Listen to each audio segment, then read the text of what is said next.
another video in the theme 4 sequence 4.3.2, factors influencing growth and development. Today we're going to look at the topic of debt, which is really interesting. Okay, so let's look at the various types of debt, but before we do that we need to kind of understand what debt is. Debt allows somebody to borrow money. In polite circles, debt is referred to as credit. It allows the person that's borrowing, the debtor, to spend more money than they actually currently have by borrowing somebody else's money. If you get into debt, you have to pay interest. So debtors are people that use credit to finance expenditure on things that they otherwise wouldn't be able to afford. The person that makes the loan, that extends the credit, is called the creditor. So interest flows from the debtor to the creditor, the debtor being the person that takes out the debt, the creditor being the person that makes the loan. So let's look at some different types of debt. So the first one is internal debt. Internal debt is owed to creditors who live in the same country as you. So an example of internal debt might be you borrowing money from the student loan company so that you can pay your university tuition fees. That's internal debt because the creditor, your creditor, the student loan company, is also based in the UK, so it's internal debt. External debt, as the name suggests, is debt where the creditor lives abroad. So an example of that might be the US government even will do it. So a lot of the bonds issued by the US government were bought by Chinese banks and the Chinese state. So America owed money to a foreign entity, China. So this is an example of external debt. Your creditor lives abroad. Private debt is debt that's owed by private individuals. So examples of private debt, well, it could be household debt. So in Britain, there's an awful lot of that because we've had very high house prices, which means that there's a lot of Brits who've got huge mortgage debts. That's an example of private debt. Most of that private debt is internal because most of the mortgage loans that Brits have got have been lent by British banks. Also, you've got corporate debt, so companies borrow money to finance capital expenditure, again from British banks. So a lot of that private debt is internal.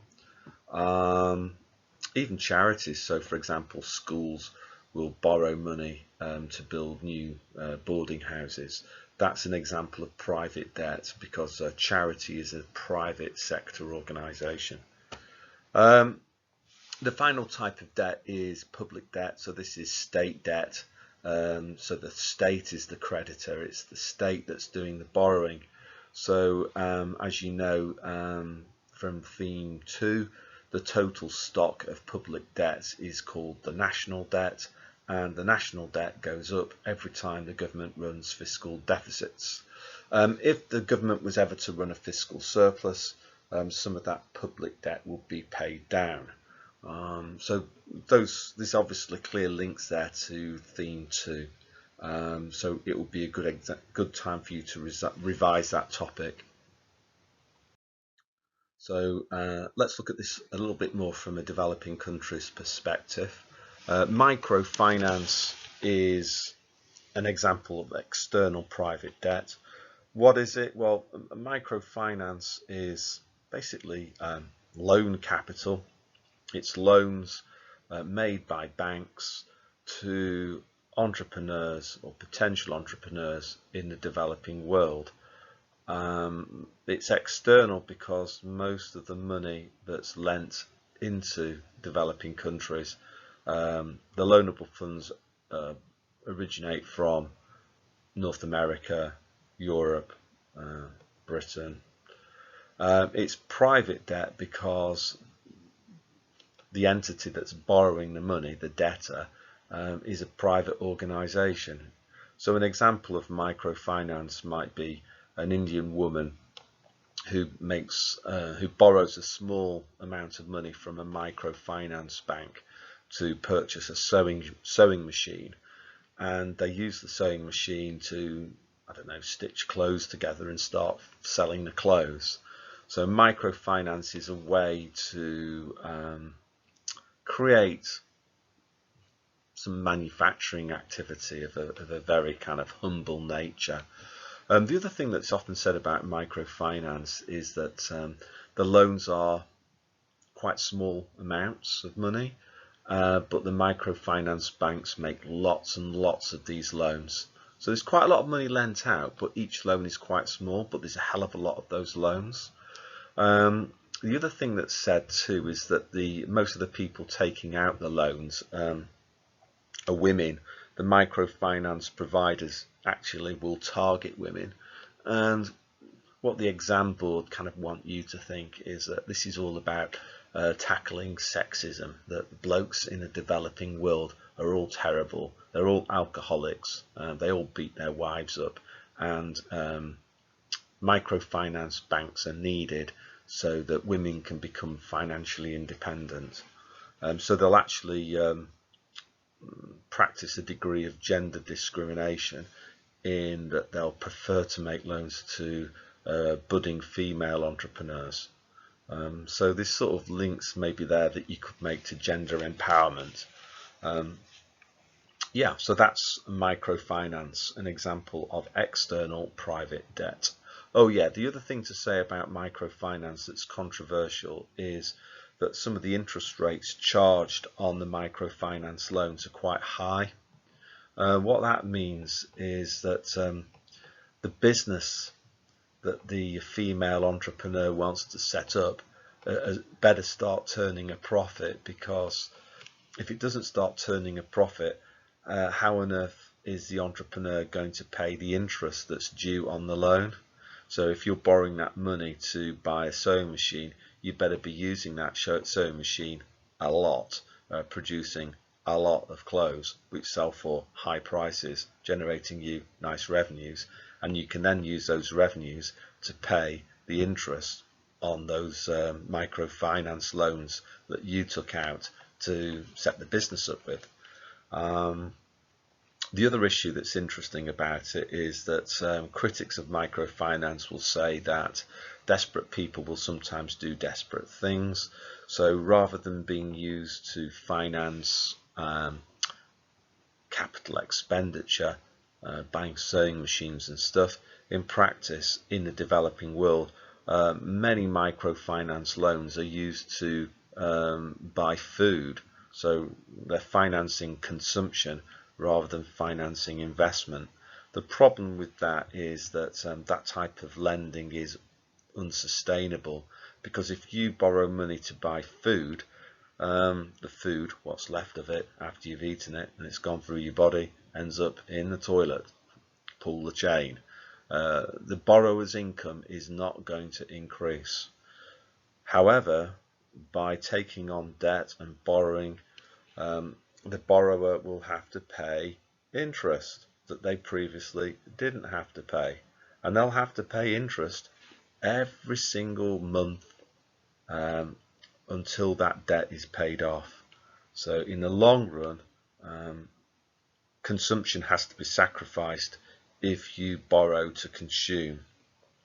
Okay, in the short run, debt and credit, borrowing money to enhance your consumption, yes, of course, it's pleasurable. But in the long run, because borrowing to consume doesn't increase the borrower's income, this type of borrowing is unsustainable. All you're doing in effect is pulling forward consumption from the future into the present. So the opportunity cost of choosing to consume more today using debt is less consumption in the future. This also applies to the UK too.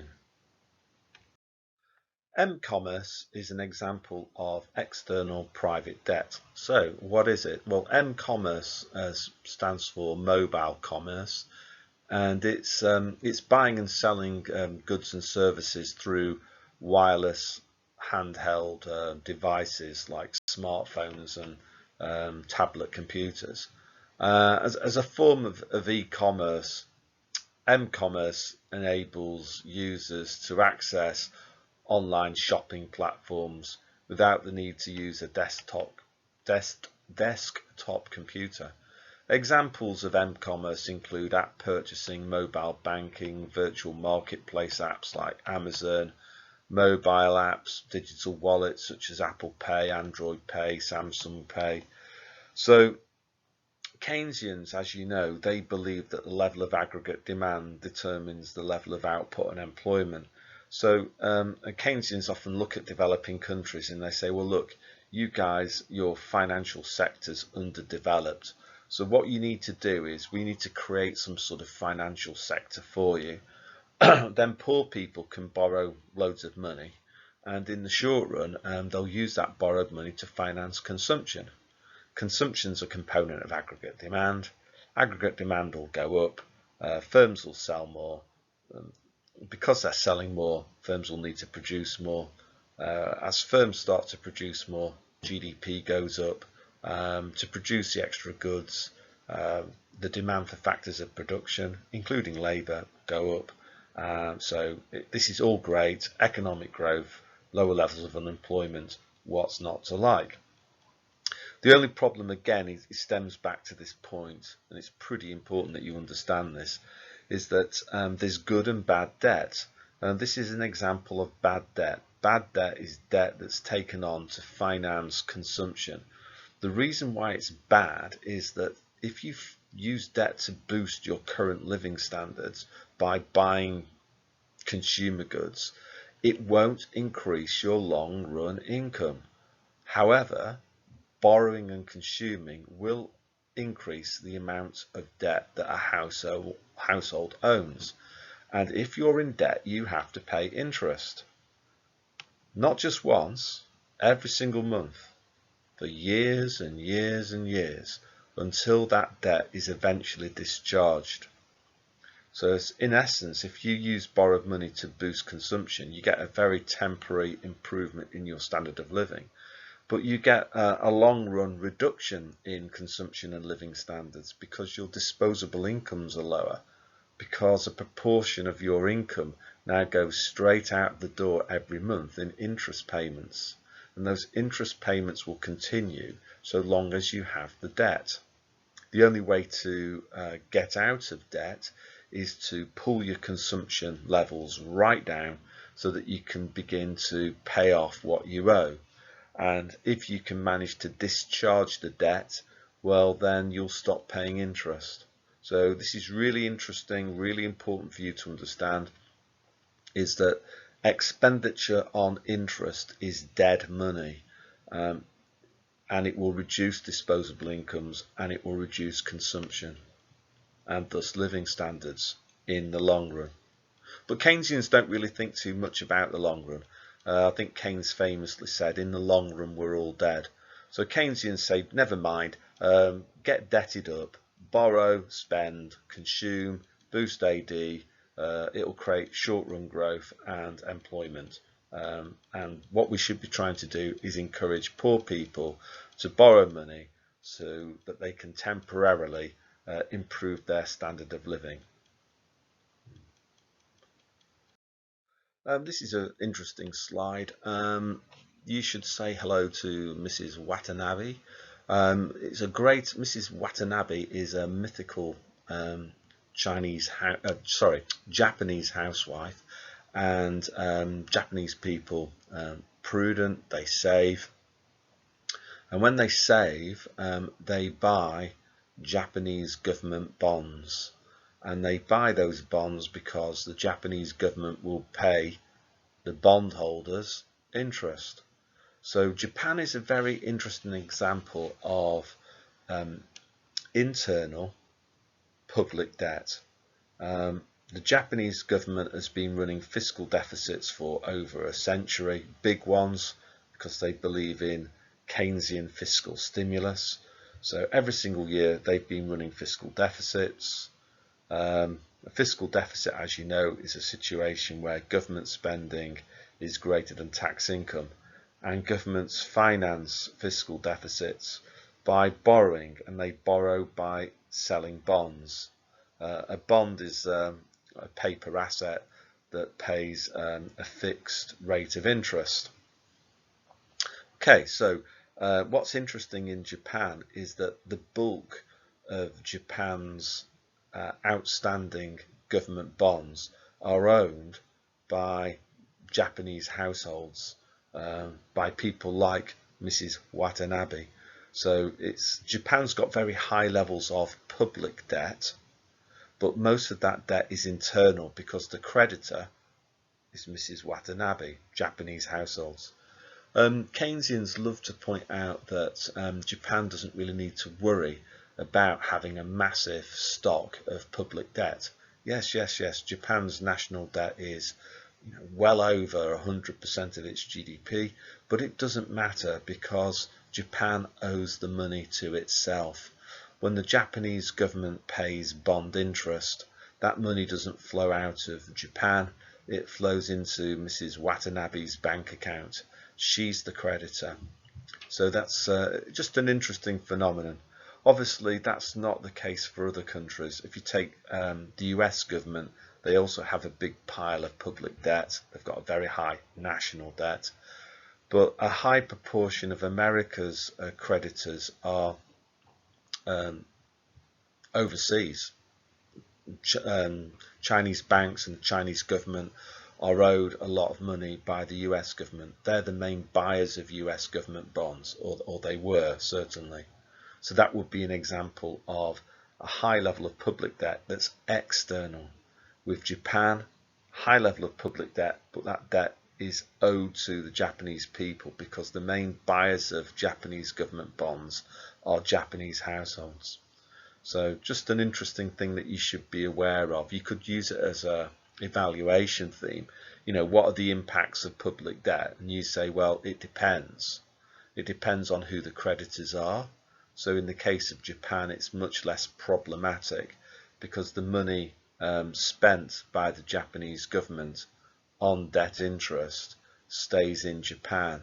It's going to enhance the incomes and purchasing power of people like Mrs. Watanabe.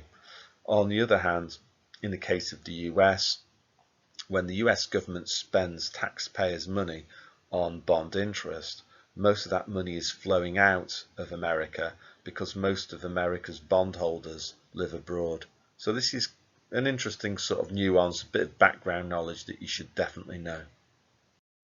Another example of a government that has a big national debt is Greece. Most of the Greek government's national debt is owed to external creditors.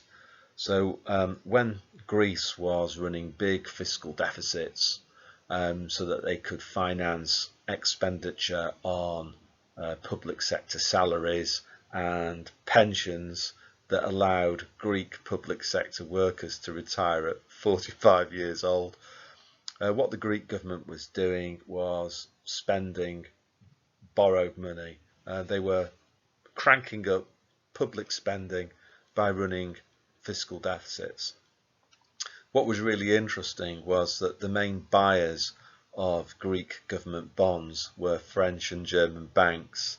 So savers in France and Germany were parking their savings with French and German banks, and those loanable funds were being used by those same French and German banks to buy Greek government bonds. The problem was that in the financial crisis of 2008, it looked likely for a while that the Greek government might actually default on its national debt, and that would obviously have caused problems for the French and German banks that bought Greek government bonds as a fixed income investment. When a government defaults on its national debt, they effectively say to their bondholders, can't pay, won't pay. You know that money that we owe you, we're not paying it back. Plus, we're not going to pay you any interest every year on what we owe. we're just not going to pay you anymore. So when a government defaults, the value of the bonds that the government has issued that have gone into default obviously become worthless. No one will want to buy a second-hand bond that's stopped paying interest. So that the potential then was that when the Greeks defaulted on their national debt, the bonds that French and German banks owned would become worthless. According to accounting rules, that would have obliged those French and German banks to write off the losses that they'd made on these bad investments in Greek government bonds. That would have caused a massive financial crisis in France and Germany. So what actually happened in the end was that the European Union and the IMF and the ECB, so-called Troika, they encouraged the Greek government to borrow still more money, and that borrowed money was used to pay the interest that was owed to the French and German bankers on the previous debts that were taken out. So yeah, this is how it worked. So you actually had a situation where public debt in Greece was threatening a financial banking crisis in France and Germany, because it was that Greece's main creditors were French and German banks. So an interesting story that you should definitely know about, and a nice picture too. I think this is Zante. So if you ever get the chance to go there post-COVID, go. So let's look now at the impacts of debt on development. So the first type of debt that we'll look at is private household debt. How might that affect development? So in the short run, taking on private debt allows households to live beyond their means. So imagine you earn £2,000 a month after tax. If you don't save anything, you can consume £2,000. However, if you decide that that's not enough and you would like to consume £2,500 worth of goods and services every month, what you could do is take on debt. You could use credit to enhance your consumption above the level that you can finance from your income. So debt then, during a credit expansion, when people are borrowing and spending, increases the consumption component of aggregate demand. So you can see there that aggregate demand increased from AD1 to AD2. If there's a negative output gap to close, the increase in aggregate demand will cause short-run economic growth of MY1 to MY2. So consumers buy more stuff, firms sell more. To sell more, firms have got to up their output levels. That requires an increase in the derived demand for labour, unemployment drops, higher living standards, what's not to like. So the short-run impacts of a credit expansion, taking on debt, is good. It allows consumption to increase. People's material standard of living will be higher.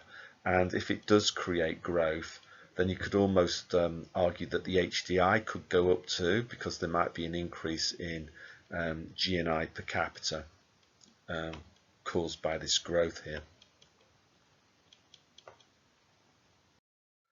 However, in the long run, the impact of debt on households is less desirable. If you get into debt, then even if you don't pay any of it off, this is really, really important for you to understand. If you get into debt, even if you don't pay any of that debt off, your consumption will still be reduced. The reason being is that when you get into debt, you start paying unearned income every month on what you owe. So if you don't pay any of the debt off, then your consumption drops, because the opportunity cost of using some of your income to pay unearned income is a reduction in your current consumption.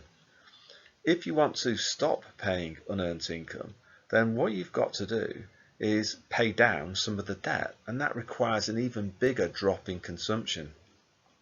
So what we're saying here from the ADAS diagram is that in the long run, using debt to finance consumption will lead to lower living standards, because eventually consumption has got to take a hit, because when you get into debt you start paying unearned income.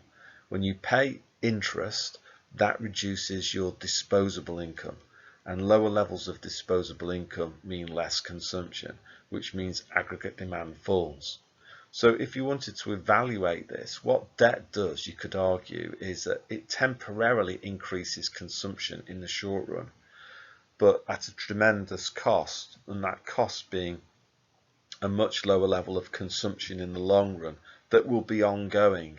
Because, as I keep on trying to say, once you get into debt, even if you don't pay any of the debt off, that will permanently reduce your consumption, because you'll keep on having to pay the interest on the debts that you have.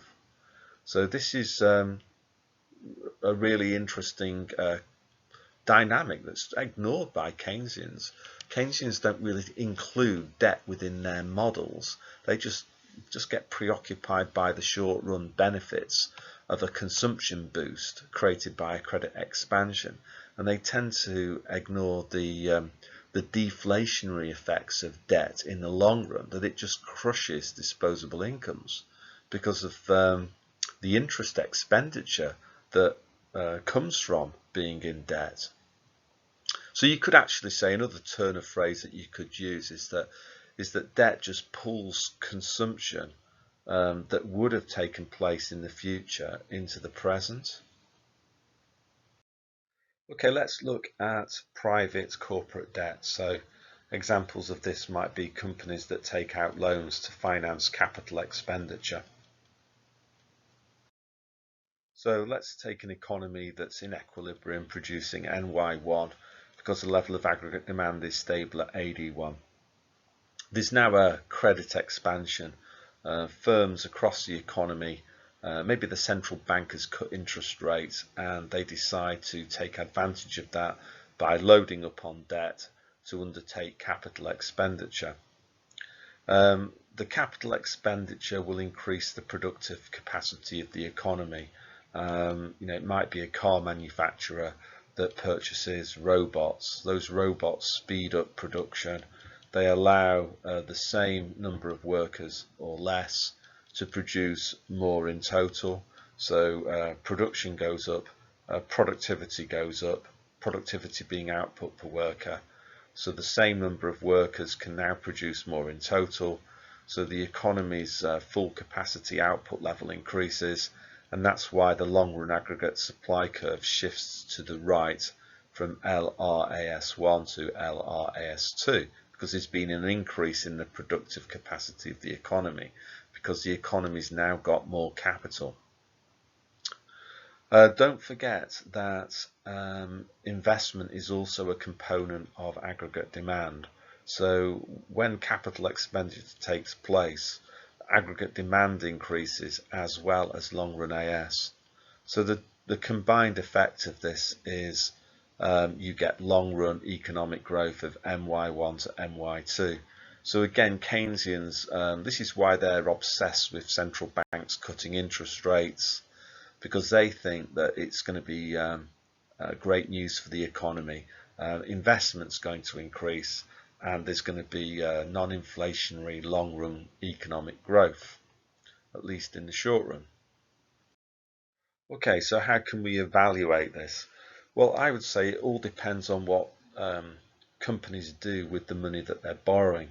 So if you take a good example, like Ryanair, when they borrow money, they actually do use it to finance capital expenditure. They've got a very new fleet of fuel efficient planes. Those planes allow Ryanair to increase their revenues, more planes, more passengers, more ticket income, and that's more than enough to pay the interest on the money that they borrowed. So it's a very sustainable way of using debt because the extra revenues generated from the capital expenditure are more than enough to pay the extra interest on the debts that were taken on. If you take some other examples, Manchester United is a good one, sadly. Was this about 16 years ago, something like that? The Glazer family borrowed money to purchase shares in Manchester United. When they took the club over, when they got 51% of the shares, 51% of the votes, they then took the money that they borrowed and put it onto Manchester United's balance sheet. So from the perspective of the club, that wasn't a particularly good thing because it's not like that they were borrowing money to build a bigger stadium or borrowing money even to buy better players. They were borrowing the money as a leverage buyout. So the club's revenues weren't increased by the takeover, but the club was left with a higher interest bill to pay every year. You know, the club was debted up, so every year the club's got to pay interest on those debts, and the debts were at quite high rates of interest too. So that didn't go down well with the fans. You know, the fans were asked to pay higher ticket prices, but there wasn't really any investment in the club.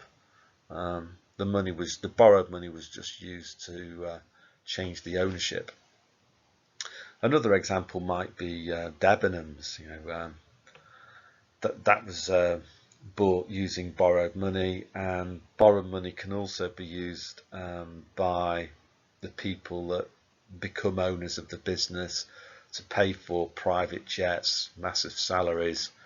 This is kind of the hedge fund phenomenon. This is what hedge funds specialize in. They borrow money cheaply. They've got access to very, very low interest funds.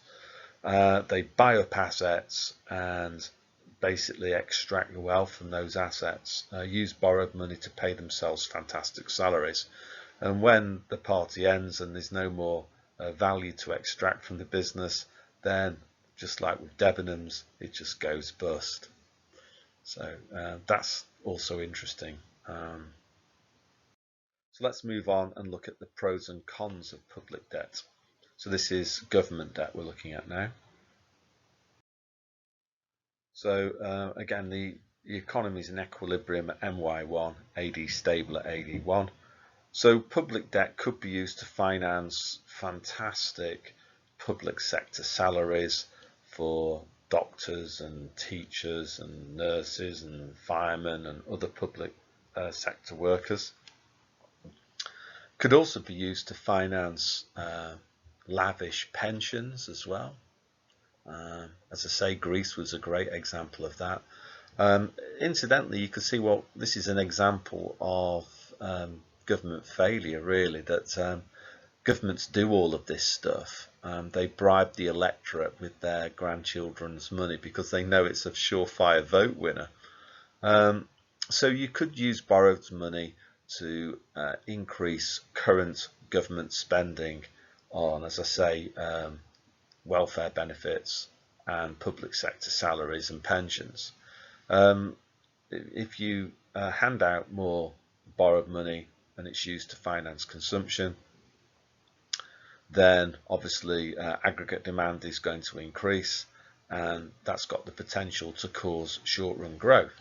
And living standards will improve throughout this period of credit expansion. So it's good in the short run.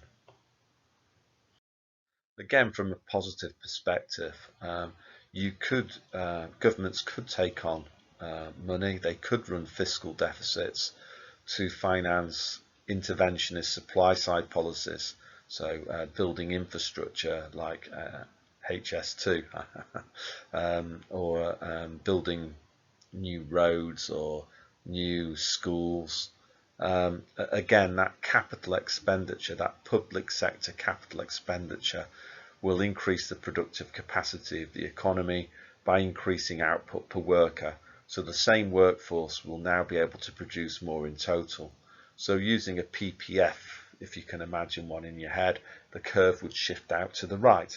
On the diagram there, the long run AS shifts from LRAS1 to LRAS2 because the increase in productivity, output per worker, enables the same number of workers in this country, let's say Greece, to produce more in total. The productive capacity of the economy goes up. But don't forget that government spending is also an example of a component of aggregate demand. So when the government spends more, AD goes up too. So you get this combination of an increase in LRAS and an increase in AD. So the end result is non-inflationary long-run growth. So these are all kind of positive arguments that, say, a Keynesian might have for using public debt to finance public sector capital spending in this case. You could also argue that public debt could increase the HDI if the government ran fiscal deficits to pay for new sixth form colleges, that would increase mean years of schooling or other further education establishments, or maybe new hospitals that would increase life expectancy. Remember that the HDI averages GNI per capita, life expectancy and mean years of schooling. So it's a good way to write an answer using that as a framework. So if you borrowed money to finance fiscal deficits and you use the borrowed money to pay for public sector capital projects, education, healthcare, that could increase the recorded level of economic development as measured by the HDI. Then we come back to these two party animals, Mr. Harrod and Mr. Domar. So they said that in many developing countries people are just too poor to save. Saving provides loanable funds. Loanable funds go into banks. Banks use loanable funds to make loans to entrepreneurs. Entrepreneurs use the borrowed money to purchase capital. Capital expenditure undertaken in the private sector is really important in terms of growth, because according to the Harrod-Domar model, the level of the rate of economic growth is a function of two variables: the average propensity to save and the capital output ratio. As I say, so in a lot of developing countries, people are too poor to save, so the APS is very low, and that indirectly limits investment, because if there isn't any money in the bank vaults to lend out, banks won't be able to make loans. Shortage of investment, not much growth. So Harrod and Domar would say, well, look, debt's cool. Like, if you can borrow money from abroad, external debt, that can be used to fill a domestic financing gap, and create growth without the need to increase saving and sacrifice already very low levels of consumption. Again, another Keynesian point that would be on a Marx scheme is that you could also argue, well, yeah, debt, it can be great because, for example, in Japan, the government borrowed money by selling bonds, running fiscal deficits, and they even built roads and bridges that went nowhere. But they kind of did, obviously, unless you're like some Evel Knievel type guy, a road that goes nowhere, that just ends, a bridge that ends halfway across a river, it's not going to increase aggregate supply. So why are you doing it? Well, the Japanese government, hardcore Keynesians, they would say, well, if we spend money building roads to nowhere, roads that end in rock faces and bridges that end halfway across a river, it will create positive multiplier effects. The companies that make the steel for the iron girders for the bridge that goes nowhere, they'll experience an increase in their orders, so they'll have to expand. So that'll mean that they'll have to take on workers, people who were previously unemployed. Those people then might buy sake or sushi and that will create a second round increase in GDP. So the producers of sake and sushi will have to take on extra people as well because their sales have increased. And so there'll be a third round reduction in unemployment. And this is your Keynesian multiplier effect. So Keynesians would say that borrowing money, the state getting into debt, it can be really useful if the money is used to finance infrastructure projects, not necessarily to increase aggregate demand, not necessarily to increase aggregate supply, but to increase aggregate demand through positive multiplier effects. Absolutely crazy, but it's a true story. So, winding things up, public debt. How can we evaluate it? What does the impacts of public debt depend on? The first factor is the rate of interest demanded by the bond market, Mr. Bond, as seen in the picture. So if interest rates are really high, then public debt is more of a problem because for each pound or dollar owed every year, more taxpayers' income will have to feed Mr. Bond and give him the interest that he's owed.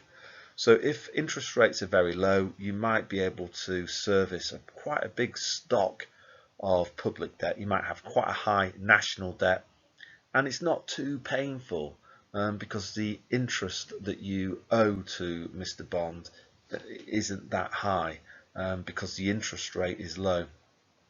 Obviously, the problem is that if a country's creditworthiness starts to deteriorate and their bonds get downgraded, it might be really difficult to sell new bonds to 007 at low rates of interest. And it's at that point that national debt becomes painful because a high proportion of the taxes collected won't be spent on public services. They'll go straight out of the door to the bond market, which can be a difficult sell to the people. They're paying taxes, they expect that money to be spent on public services, but if interest rates on the national debt go up, that's not going to happen. They're not going to see any of their taxes back. It's going to be flowing to the bond market. Obviously, that's an even bigger problem if Mr. Bond is an overseas creditor. The money's going to be flowing out of the country.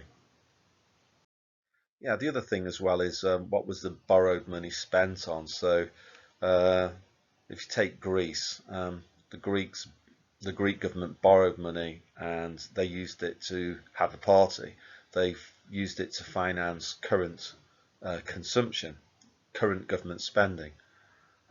So nice at the time, but the problem with that is in the long term, you're going to have to pay extra interest on the debts that you took on to party with.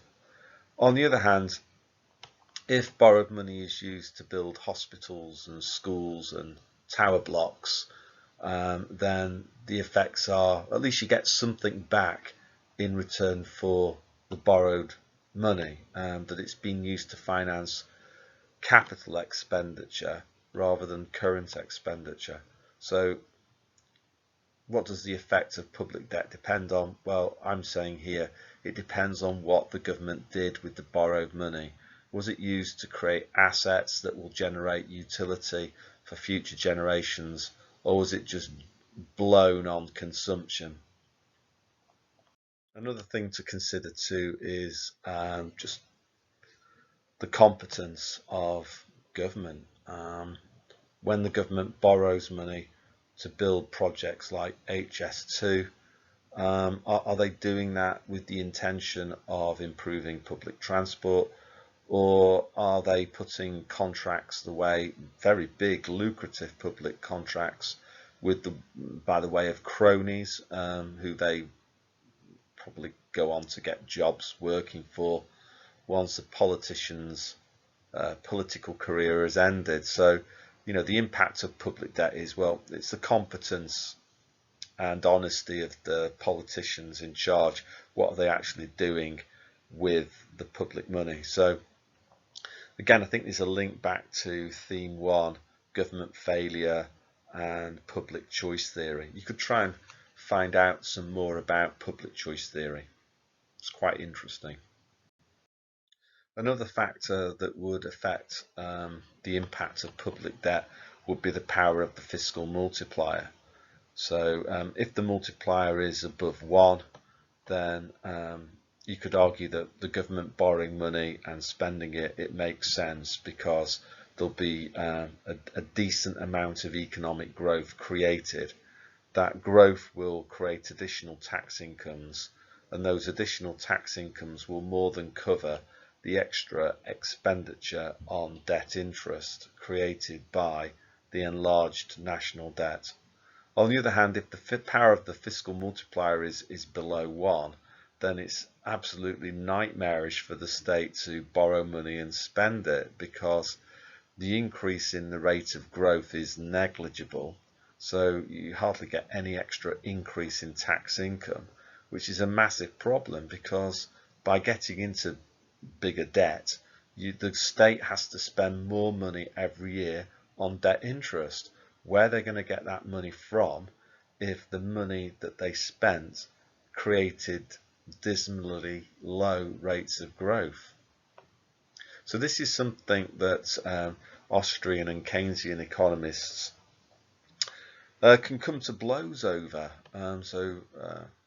Austrians would argue that the power of the fiscal multiplier is negligible. If you remember that they believe that the long run aggregate supply curve is vertical. So if you just borrow money and spend it, it's not going to increase GDP. It's not going to increase the government's tax income, but it will increase government spending on debt interest. So what happens then is that the poor old general public just end up paying higher tax rates to fund the extra spending on debt interest. Keynesians, they automatically assume that the fiscal multiplier is something crazy like 4 or 5. So, you know, for every pound of borrowed money spent, it creates £5 worth of growth. And they would just say, chillax, it doesn't matter, let's borrow even more, because it's the best way of creating growth, and growth is the best way of creating extra tax income, and the extra tax income created through fiscal stimulus is way more than the extra government spending on debt interest. So let's just borrow and spend, borrow and spend. Okay, two important metrics, I think, for you, two important ratios when assessing whether public debt is sustainable. The first one on the left hand side is the national debt as a percentage of GDP. So when this gets to be 100% or above, most economists start to worry about the sustainability of it. A big national debt means, ceteris paribus, a lot of money spent on debt interest every year. To create that extra spending on debt interest, you'll need to collect some extra taxes. So the economy's ability to collect taxes is a function of the size of its GDP. So if you've got a very big national debt, it means that you'll be spending a lot of money on debt interest, ceteris paribus. But where are you going to get the money from if the GDP is comparatively low? Because a low GDP implies that the government's not going to be collecting that much in tax. So when the debt to GDP ratio rises above 100%, that normally sounds a warning sound for economists. The ratio on the right is arguably even more useful. You could look at the government's spending on debt interest payments every year as a percentage of the tax income collected by the state. So if a very high percentage of the taxes that you're collecting are being spent on debt interest, you could argue that this is not really going to be sustainable, because the people are probably going to rebel against that. They're going to say, well, what we're doing here, like, you know, for every pound that I'm paying to you in tax, 40 pence of it is going straight out of the door on debt interest.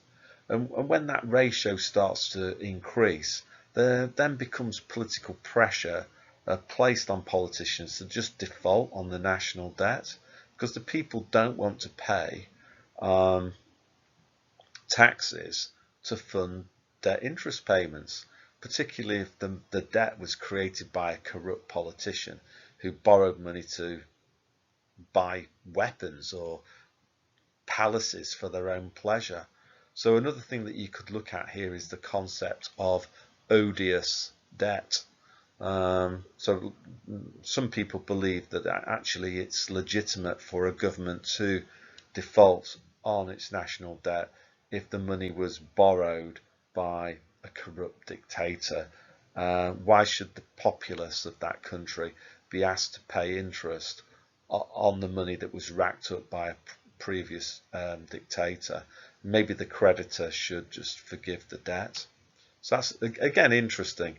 When government spending on debt interest is a high percentage of the tax income collected, you could argue that the debt is just too big. It's not going to be sustainable. Why will ordinary people keep on paying taxes when most of the money that they pay is used to finance debt interest that flows out of the country? So we've reached the end of another presentation. This one's been quite long, but there's been a lot to cover. And in the words of Bugs Bunny, that's all, folks.